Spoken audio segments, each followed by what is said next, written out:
The Louie Bellina Show, Wednesday All SEC edition.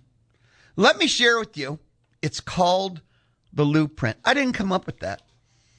I forget, someone texted and called it the Blueprint. And I was kind of like, that pretty much rocks. Here is how we do between now and 1 o'clock. It's just all SEC. It's just all SEC. We'll look at the highlights from day 2. Today, Wednesday, is the spotlight day. Alabama and Florida have already kind of completed the car wash. A&M is about to take over along with Ole Miss. They're doing lunch, and then after lunch, it'll be Ole Miss, then A&M integrates in. And with Alabama, they're always the darlings of SEC Media Day. Florida has the new coach who he made a heck of an impression this morning. He's kind of no-nonsensy, and people love the hell out of that. Ole Miss, they get to talk about the tampering that they did, and Clemson called them out for. Plus, they have Trinidad Chambliss. And Mike Elko is an everybody favorite. A&M is a CFP team from a year ago that will start the year top 10. And you just have Elko, who has aura. Today is the spotlight day of SEC Media Days. So we are going to talk everything, anything, all things SEC. At 11:35, we have a listen-in, Tennessee, Josh Heupel. At 12:35, I got a listen-in, South Carolina, Shane Beamer. It's all SEC, so help me SEC. We will do a rest of the world of sports. So when I say all, I guess 95% SEC between now and 1 o'clock. Ooh, a heads up for you. 2 things you need to know. 1, the ticket booth is going to open thanks to Dixie Tire Company. I got tickets to Thirsty Thursday. That's Bombers baseball tomorrow night down in Navasota. What is a Thirsty Thursday? Oh, thank you so much for asking. Dollar beers? I think it's dollar margaritas too, but there's dollar water and I think dollar soda. Don't quote me on the soda part. But dollar drinks throughout the park, including beer. I said beer, right? I made sure to include the beer part. This is the final week of the regular season. If you have not been down to Navasota catching the Bombers at the park there, it is an epic, awesome setup. That is fun. And the key word is affordable fun. Affordable. That's the key word. So listen in to win. The ticket booth will be open thanks to Dixie Tire Company. I said there's 2 things you need to know. Normally at 12 o'clock every Wednesday, Tony Catalina, my boy Tony, Bluebell Ice Cream Reviews, everything A&M, normally, but it ain't normal. It's SEC Media Week. Media Days, plural with the S there. The A&M contingent, and A&M has always done something at SEC Media Days that's pretty awesome. They kind of do a pre-media scrum before the car wash. And back in the day, I'm trying to remember if it started in the Big 12, but I think it did. They'll do a group meet with the locals. Of course, some other people, not local, get in there too. Then they go to the big car wash part of it too. Very awesome. Very cool. A&M spends a long time with the media when it's their day. Again, they've been known to stay after, and there's other coaches that are known to leave a minute early. It's great stuff, I'm telling you. You're going to have a lot of Aggie quotes. A lot of Elko will be coming out shortly. So, it makes me sad to say, I need a moment. Caleb, I need a hug, man. It's just hard. No Tony Catalina today. Caleb said no, so no hugs. Okay, fair enough. Tony Catalina will be hosting Friday, 11 to 1. He's hosting every July. And Caleb, you kind of hosting with him too. Do I understand that dynamic correctly? He'll look at you for help and you'll be like, what do you want from me? And then you'll open the mic and like scream something. And I forget how it goes. I'm not here on Fridays, but that's my understanding. Caleb is with Tony pretty much too. So Tony will be here Friday, not be here today because he's got this thing called work. Today's a good day. At any time, you can text me, 979-693-1150. Number should be programmed into your phone, but you're like, I don't like Lou that much. Fair enough. Very few people do. 979-693-1150. You'll hit send. I'll see what's up inside the Texas Mobile One Lube Express inbox. Texas, Mobile One Lube Express, where they say be good to your car will be good to you. Kind of simple concept. I get it. How does one be good to your car? Could be a little tricky to figure that one out. Simple, simple, simple. Take your car to Texas, Mobile One Lube Express. That's pretty much it. We'll begin our day. It's all day. SEC Media Days. Already mentioned it, but Bama and Florida are wrapping up the first half of Wednesday, day 3. And you've got the chosen ones, the golden child of the SEC, Bama. DeBoer, is this the year you break through? Are you going to be fired? Why does Bama suck without Saban? Yeah, Florida. Summerall. A little moment from today, just to tell you how he is. He's up there, main stage podium. Some media member who should know better didn't turn off his phone, and it rang. And he non-jokingly said, if you're in one of our team meeting rooms, I'd have thrown you out. I mean, he's standing on business. He's talking about Florida. He already has. Look, Will Stein, Kentucky, day 1, still has the quote of the week. And I don't think it's debatable. Why are you going to win? To be honest, because of me. That's still, we're 2.5 days in. He still has the quote, the statement, the moment of SEC Media Days. I think that John Summerall, Florida head coach, has number 2 right now. I may have missed a quote here or there. If you've seen something, you could share it. But he just said, just because you start game 1 doesn't mean you start game 12. There is no timeline. And he was talking about his quarterback specifically, but that's a statement. No privilege. Laying down the gauntlet. Now, we will see if he means it. Coaches say things that are bold and, well, I knew of a A&M coach who was tough on discipline, hold his players accountable, and it never happened. But still, Florida coach today, John Summerall, he was asked about the quarterbacks, but what a line. Just because you start game 1 doesn't mean you start game 12. There is no timeline. So A&M contingent's having the not car wash meeting. They'll do a quick lunch down at SEC Media Days, and then Ole Miss and A&M will take over the day. If you have forgotten, and nobody has, Lou, come on. Marcel Reed, Marcus Ratcliffe, Damian Sanford. Everyone's going to ask Sanford one question. No, liar. He'll get asked 2 questions. 1, when are you coming back? Elko kind of answered it at the A&M Quarterback Club Houston Monday. End of the first month, it sounded like. There is no exact timeline. It could speed up. It could slow down. There can be a setback. It can be the timeline they've said the whole time. When you have an injury that has that extensive of a recovery, everything's day to day, week to week. That's the fair, honest truth. But it will be this season. That's what I think Elko said exactly, is it'll be this season. For Marcel Reed, how do you not have the end of last year this year? That'll be his number 1 question. And he'll be asked about his wide receivers. That's the question. He'll probably get asked too, how do you like Holman Wiggins calling plays? So that's about his 3 questions. And with Marcus Ratcliffe, that's more interesting. What are the DB questions? How do y'all get more interceptions? I'll tell you what, I know the answer to that, but I don't know how you fix it. Catch the ball. You realize with A&M secondary, if they would have caught the balls they could, I know it'd be a minimum of double, but that 3 would be 6, but closer to 8 probably. I don't think I'm rounding up too high.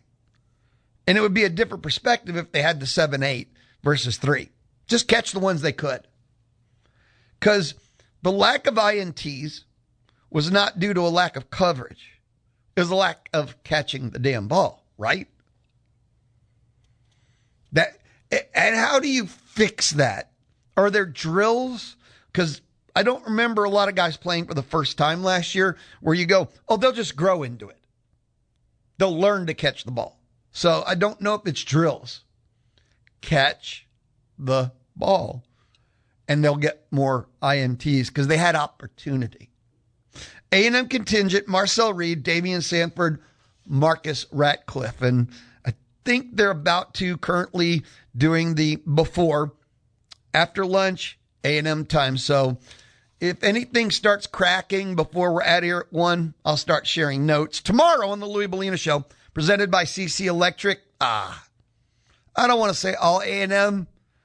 Yeah, but we're going full gig 'em. Now, SEC Media Days.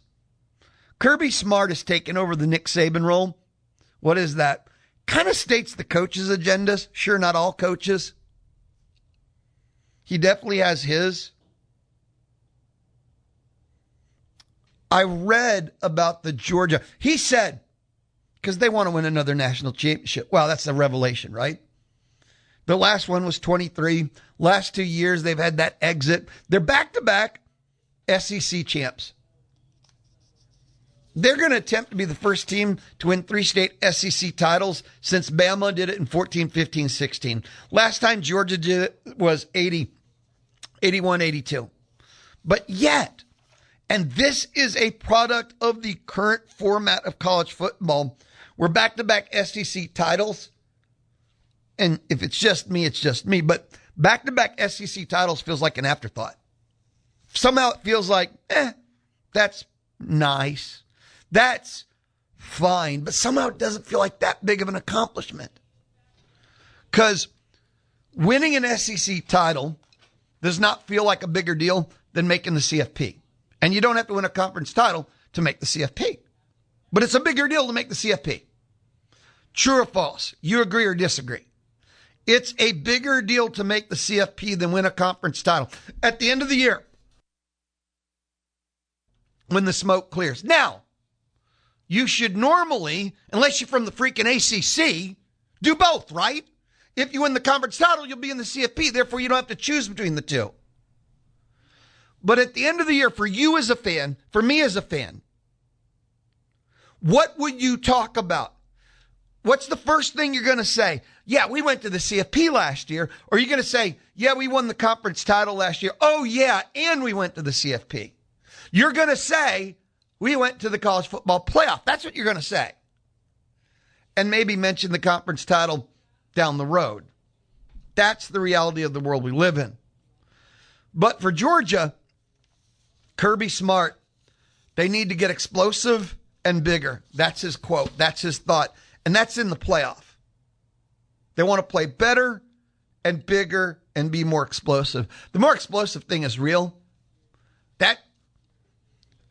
I'm sure he knew that before he spoke yesterday. He's probably known that for years. And that is their problem. Because he wants to play the ball control offense. It's just Georgia offense. Old school football. Eddie Shore. Well, that's old time hockey. Never mind. But double tight, eye, pound, convert a lot of third downs, possess the ball, have a defense that, and he always has that defense, generally speaking. But when you get to the college football playoff and it turns into the grind game, look at Indiana in their national championship game. They broke the back and won the game based on the explosive plays. Some incredible wide receiver catches, even more incredible throws. That's what they did. Because play to play, nobody can move the ball in that game effectively. Not play to play. It is explosive. He's dead on. But it's weird. Explosive doesn't necessarily, I think, ever have fit Kirby Smart's offensive philosophy. Why be explosive if I can run the ball for 4 yards and then hope to break a tackle with NFL running backs, and that would be accidentally explosive as opposed to intentionally explosive? That's how I've always seen Georgia and their offensive approach. So him recognizing or saying bigger and explosive in the playoffs. A little factoid about Georgia. They returned 72% of their defensive production from last year. They're primed. They're primed every year. When you have the talent acquisition rate they do, name a year they're not primed to win the SEC, and they're not primed to make a run in the college football playoff. But their offense, this year they don't have enough wide receivers. This year, it's been systematic. more than player, I think has been their problems in a playoff context. Real quick, before we take our first time out of the day, I thought the theme yesterday, quarterbacks. You had Clark Lee Vanderbilt talk about Jared Curtis. He was like the number one player in the recruiting class, 5-star quarterback. He's talking about he doesn't have to be Diego Pavia. You had South Carolina, Lenore Sellers. Quarterbacks were the theme yesterday. Except for Kirby Smart, everything was the theme. National championships are a Georgia theme. But yeah, definitely yesterday, quarterbacks. By the way, Alex Golesh at Auburn outright said, my job here is to get Auburn to the national championship again. I love any coach that addresses national championships head on, as opposed to the coaches that, yeah, we need to take it one step at a time. And, national championships, the eventual goal, right? Nah, man, embrace the pressure. If you can't look it dead in the eye, that usually means you're flinching from it. So, yeah. But quarterbacks are definitely a theme yesterday. Gunnar Stockton, he was one of the representatives for Georgia. And Gunnar Stockton, I already shared that yesterday. He spoke about A&M, talked about he bunked with Marcel Reed at the quarterback camps and stuff. We'll be right back. We're just getting started. Welcome to the Louie Bellina Show. I'm inside the Charles Schwab studio Wednesday on The Zone. The Houston Astros play in the zone. Thanks to Kelly Bird Dozer. Ozzy passed away a year ago today. So on the Louie Bellina Show, Wednesday edition, presented by CC Electric, it's pretty much going to be an all Ozzy kind of Wednesday, and Sabbath does count, and I think you know that. So just a heads up. So if you don't like Ozzy, I got nothing for you today. That's just how we're going to do. It is the Louie Bellina Show, SEC Media Day, Wednesday, 11:35. Listen in, Josh Heupel. 12:35. Listen in, Shane Beamer. And we're just all things, everything's SEC Media Day, SEC around the alphabet soup. But time now. The ticket booth is opening. I got 2 pair of tickets to go see the Bombers tomorrow. It's Thirsty Thursday. The Bombers are home Thursday, Friday, Saturday, Sunday. 4-game homestand, and that ends the regular season. Bombers right now are first place in the second half, so there should be playoffs next week, and of course, we'll keep you hooked up, or we'll keep you informed. Thirsty Thursday is like $1 beer, $1 margarita, $1 water, $1 soda tomorrow night. And if you haven't been, oh man, the setup there is so much fun. Absolutely enjoyed Listener Appreciation Night out there. Caller 5 and Caller 6. Caller 5, Caller 6, all zone, Brian Broadcasting, prize eligibility rules. Well, they apply to everything and anything we do. That's, it doesn't matter what I'm giving away. But caller 5 and 6 now, 979-693-1150, 979-693-1150. If you'd like to go see the Bombers tomorrow night, Thirsty Thursday, call now. Caller 5 and 6 now. Each get a pair of tickets to Thirsty Thursday, the Bombers, Thursday night, tomorrow night. Call now. So, how much more money do you have for Thirsty Thursday if the tickets are free if you're caller 5 or 6 now? Dixie Tower Company. They've been serving Bryan College Station 37 years. Dixie Tower Company open Monday through Friday till 6, Saturday till 1. Dixie Tower Company. Call them at 775-TIRE. 775-TIRE. SEC Media Days. The highlights, things that caught my attention. Kirby Smart, he was asked about Greg Sankey's comments on the SEC breakaway talks. And his quote, and it's true, if you follow him, you know that he has said as much. He feels like the SEC should break away. He wants conference self-governance. Seriously, too.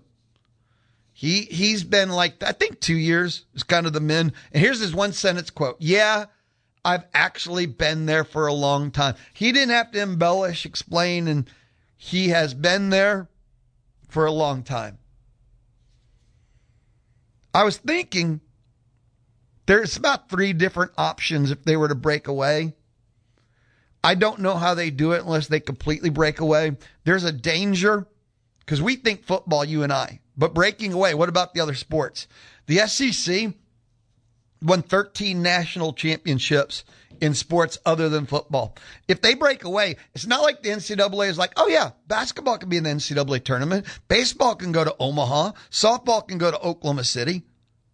If the NCAA breaks away, what about the other sports? Because breaking away, forming a 30-team, it won't be a super conference, a 30-team league for football is brilliant.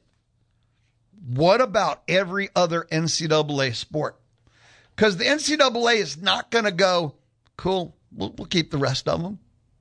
Are the other conferences going to schedule the rest of them? Things get highly problematic outside of the football sphere. There might be other sports where it fits perfectly. Because, think about it realistically. Non-con for baseball, softball, everything. I mean, that's part of the struggle. Look, football's the billion-dollar industry. Every decision for a long time now, for super conference realignment, TV negotiations, football. That's the reality. If they go from 16 to 30, how do you do it? I think you go take about 4 from the ACC, 10 from the Big 12, and you're done. It's not that hard of a path to 30 and creating a league, not a super conference, because you're not going to be a part of any other affiliation. You're building the SEC league at that point if you break away. If you do this half-measured thing, there's just more problems down the road. The whole thing about the negotiating with congressmen and the House bills, they want to put that 19-team cap. And remember, politicians come and go. Bills come and go. Amendments come in. So then the SEC/college football, college athletics, I should say, would just be subject to whole new makeup. So they can just vote to change, vote to amend. You get an anti-sports kind of makeup. And they're like, we don't understand why they have all this money when the liberal arts department can't afford to buy paint. You don't want politicians being involved in your business. That's how we got NIL. So, yeah, a lot of questions came out about, and I've seen other media, national, speculating what it would look like. You can't do half measures because I've seen the baby model, the mid model. You go all in or you don't break away. And again, but the breakaway, every other sport but football. And remember that. No one talks about it because this is a football story. Problematic, many levels. And the NCAA happens to excel. If you take a look truly at all sports combined, the SEC, not winning the natties right now, but overall strength of football, basketball, baseball, softball, dominates. And that's why the ESPN would be the partner league, and having that league is all they need. They'd still own rights to other things, but yeah. 979-693-1150. 979-693-1150. Some other quotes, things that caught my attention. Lenore Sellers yesterday, South Carolina, was talking about A&M guard Trevon Ball. He was at South Carolina last year. So here's the quote from Sellers. A dominant player, super smart, super competitive. They're getting a player who cares a lot. He'll put everything on the line for Marcel. Love to hear that. Shane Beamer, South Carolina, who, by the way, 1235s are listening with South Carolina. All week long, every hour, we hear from another coach the Aggies will square off against in 2026. Shane Beamer, and you knew he would be, but he was asked about the second half collapse against the Aggies last year. And I think this is a brilliant statement.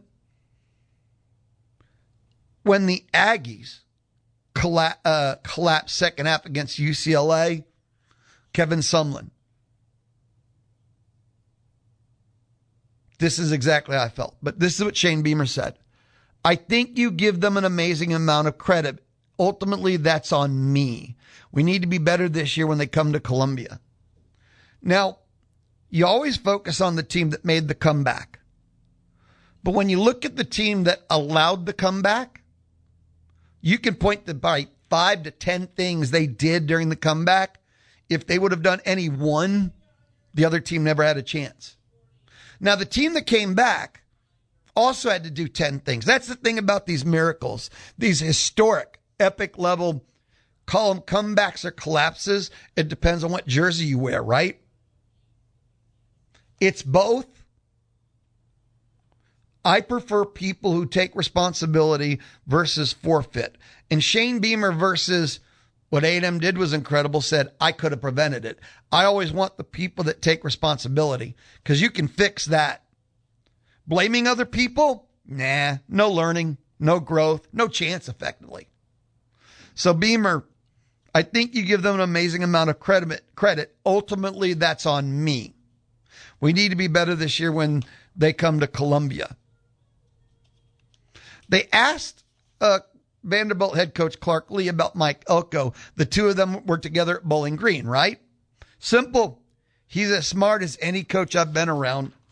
I don't know about everyone in maroon and white, every Aggie fan everywhere in the world, but I think everyone's starting to or does get it. I think. And the reality is he is extremely intelligent and he has a plan, but he's not too stubborn to understand the adjustments along the way. That's a trait that's rare in coaches. The ability to adjust the plan, not the stubbornness of going, I'm right because I'm the coach. Therefore, we have to do it this way. Because we've seen them make adjustments at the end and during every season, haven't we? Because there's a lot of coaches who go, nah, I'm the coach, just do it. And they just stubbornly go forward. Elko's highly intelligent, has a plan, has a system, has a belief, but is smart enough, that's the smart part, to see when it's time to adjust. I love him. Big fan. When we come back, listen in. Tennessee, Josh Heupel. This is the Louie Bellina Show inside the Charles Schwab studio Wednesday on The Zone. The Money Machine. Back to school. It's your chance to win $5,000. And it starts July 27th. Thank you so much. It is the Louie Bellina Show. And look, it's Wednesday. Normally, Tony Catalina, 12 o'clock inside the Charles Schwab studio. No. He's got to work. A&M contingent out there. So he'll be Friday 11 to 1. He's hosting Fridays in July. And normally we have like Bubba or Alan Ward joining us on the D4 Land Services hotline. Nope. We got 5 Wednesdays here in July. Bubba Bush of BVMMA Fitness is next Wednesday. And, you know, they join me on the D4 Land Services hotline. If you ever need your land cleared, land excavated, land fixed, forestry mulching, pond construction, websites are made to be searched, looked at, and if you got time today, and you will, you're going to be bored at work. Come on now. Go to d4landservices.com, d4landservices.com. Time now. Listen in. Tennessee head coach Josh Heupel. On the Louie Bellina Show, we do SEC Media Days. Anyway, week 1, because next week will be week 2, and we'll be hearing players. But we listen to every head coach the Aggies will square off against. Here's Josh Heupel, Tennessee head coach. Again, Tennessee, I thought one of the quietest off seasons I've seen in a long time. Well, quiet no more. Here's Josh Heupel. Good afternoon. Hope everybody enjoyed their short summer vacation. And I know everybody's looking forward to getting back to football here in a couple of weeks. I'd be remiss if I didn't mention that the UT family lost somebody that would be here covering this event and was extremely close to the UT football family in West Rucker. We lost him tragically this spring in a motor vehicle accident, and just want to let his family know that he continues to be in our thoughts, and we miss him. And hope his family has continued to move forward, and obviously we're all here to support them in any way that we can. Looking back at the last 5 years over this stretch in Tennessee football, it's been the winningest 5-year stretch in over 2 decades on Rocky Top, and there's been a lot of great things that we're extremely proud of. Last year, we're one of the youngest football teams in college football and in this league. We're disappointed in some of the results at the end of last year, not up to the standard of Rocky Top, and made some changes that I'm excited about and that our players are excited about here as we've started back here in late January. On the defensive side of the football, extremely excited about bringing Jim Knowles and some of his staff to Rocky Top. Through our conversations, we're able to have seamless communication, clear communication on expectations, but what are the things that he was looking for in a landing spot, and some things that were inevitably going to be important in year one. You look at his track record of developing elite defenses everywhere that he's been, his ability to adapt to different personnel at the different stops, and structurally be a little bit different, but put his personnel in a position to be elite. That's one of the things that was important to me in finding the right guy, and extremely excited about Jim, but also some of the staff. It was important to me, having been a coordinator before, going to a new university, understanding you want to become as good as you can, as fast as you can, some of the tools that you need with that. And we hired a staff member that's been with him in the unit room, in position rooms, on the grass with him on game day at every level of the defense. And I think that's part of why they were able to look at their teaching patterns, continue to sync those things up, but ultimately get it to our players as seamlessly and quickly as possible. And I couldn't be prouder of how our guys have grabbed onto it, the strides that they made through spring ball and here through the course of the summer,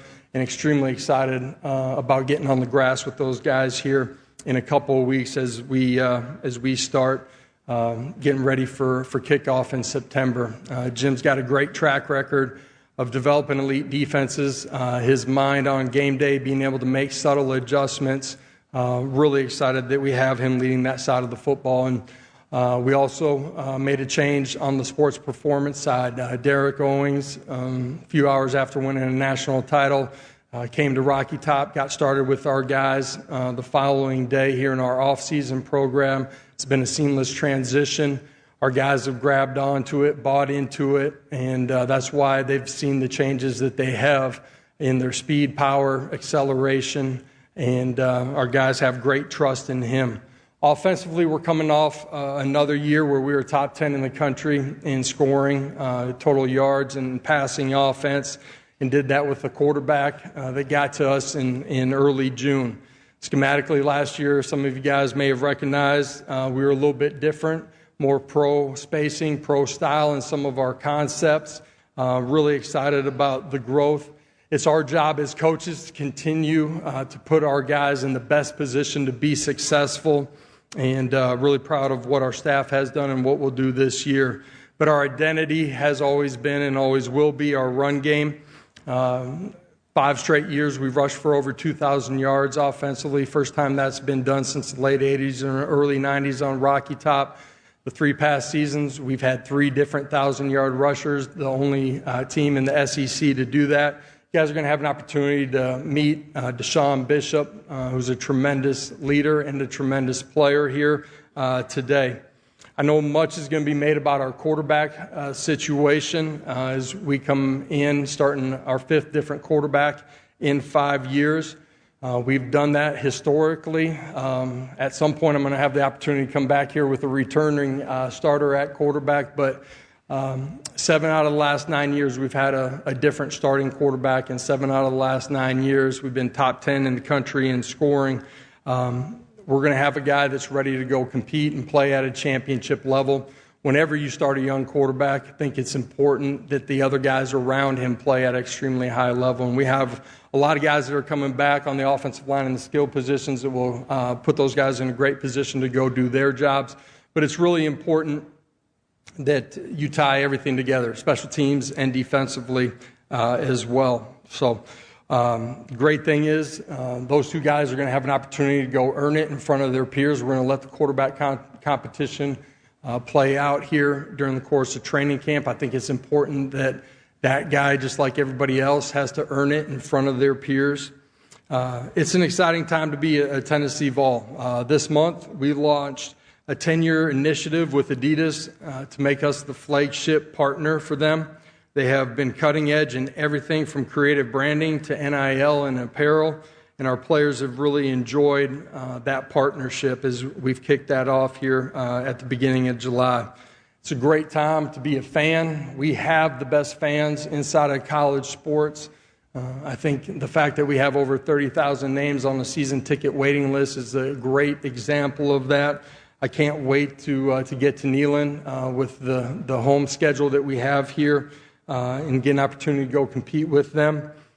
This fall is special too.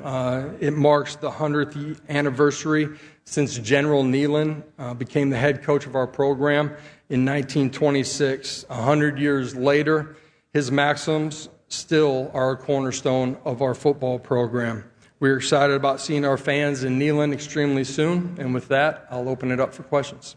Thank you, Coach. If you have a question, raise your hand. Tommy, Jalen, and Kaylin have microphones, and we'll get one to you. So, Tommy, let's start over here. Coach, we'll go straight down the center aisle. Hey, Coach. Nick Lazo, WUOG in Athens. What has been the most impressive thing about your freshman wide receiver, TK Keys? I think he came in and went to work immediately. High-level recruit with high-level athletic traits. But I think the way he's gone about his work has garnered trust and respect from his teammates. And a guy that's continually grown, that's physically, his size, his speed, his change of direction, acceleration, to the fundamental and technical traits that we're asking of that position and his overall football understanding, and specifically inside of the scope of what we're doing offensively.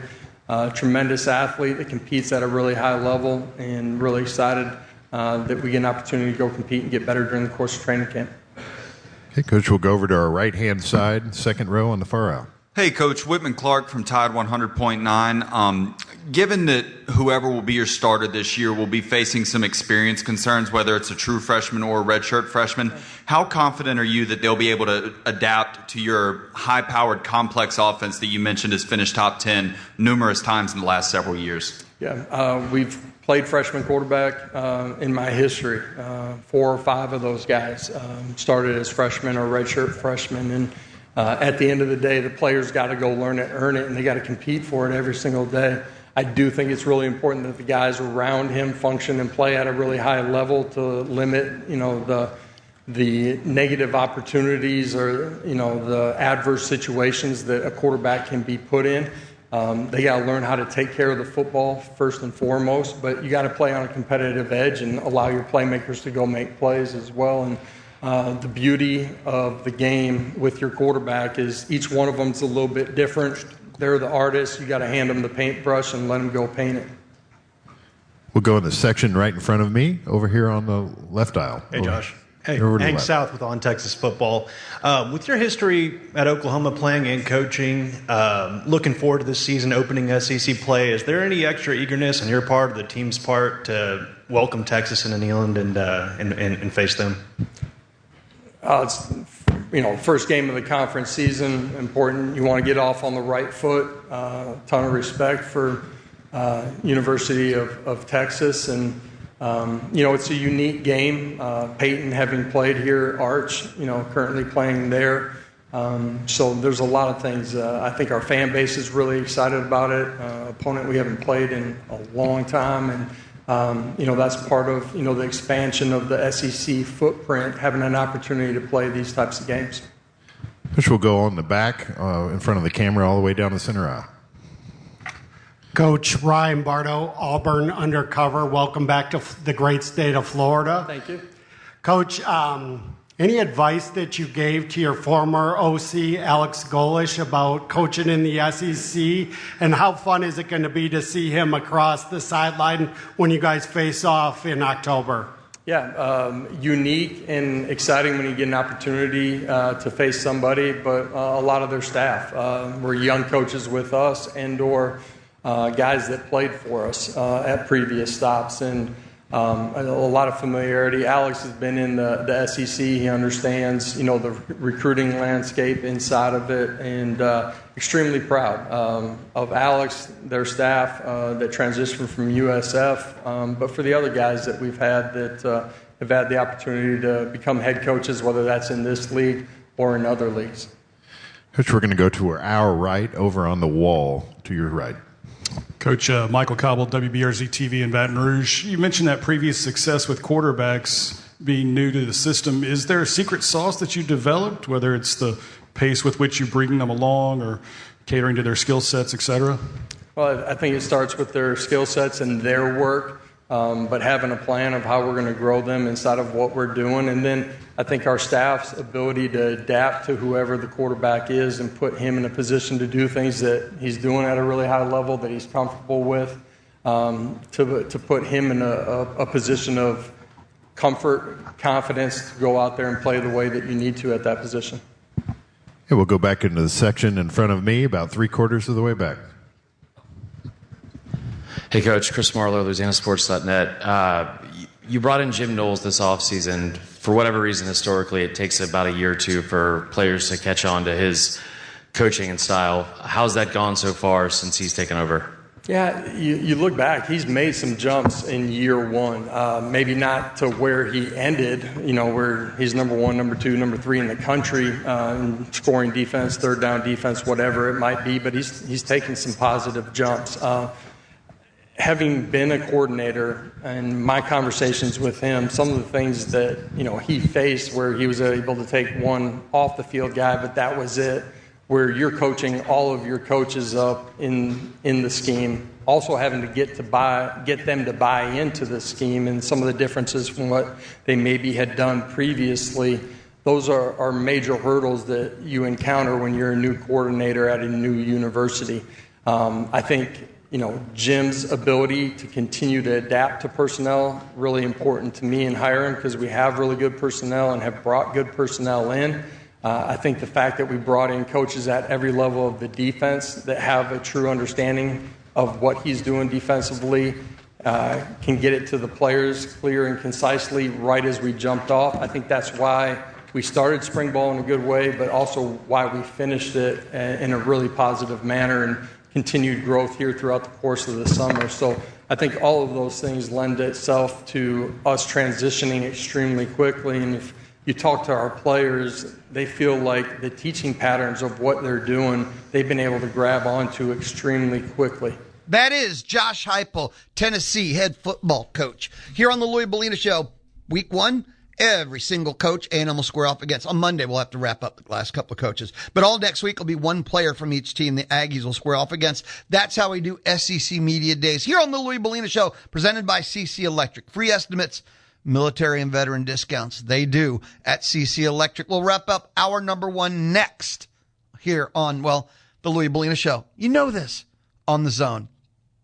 Listen to The Zone at RadioAguilan.com. Thanks to Loyalty Plumbing. The pros at Loyalty Plumbing are ready to serve you 24/7. Give them a call at 979-977-6117.